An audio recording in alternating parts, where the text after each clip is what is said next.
Kryetari i Partisë Demokratike, Sali Berisha, ka reaguar ndaj fjalës së kryeministrit Edi Rama për librin Albanian Files, duke akuzuar se po përpiqet të fshihet pas emrave të arkitektëve dhe studiove të huaja për të justifikuar atë që opozita e konsideron një grabitje të pasurive publike dhe private në Shqipëri. Në një video mesazh drejtuar qytetarëve, Berisha tha se libri nuk dëshmon suksesin e qeverisë, por përkundrazi. Sot, në monologun e mashtrimit të dielës, Edi Rama u ndal gjërësisht në librin Dosja Shqiptare dhe sulmoi me egërësime të madhe, duke besuar se emrat e studiove dhe arkitektëve që janë përfshin atë libër do t'jenë një mburojë e tij para publikut shqiptar.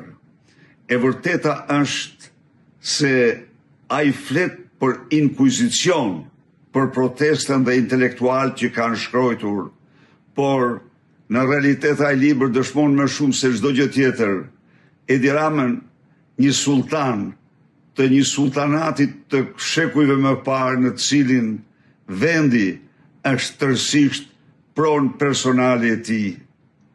Ky libër dëshmon dhe njëherë mungesën e plot totale të transparencës, dëshmon përsëri se Edi Rama trajton Shqipërinë si një padrino i vërtet. Ato 523 projekte të paktën duhet të jenë paguar me miliarda euro për hartimin e tyre.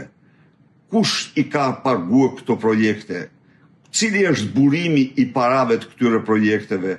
Ftoj Eurojustin, ftoj Interpolin, ftoj Europolin të hetojnë thellësisht burimin e pagesave në këto studie.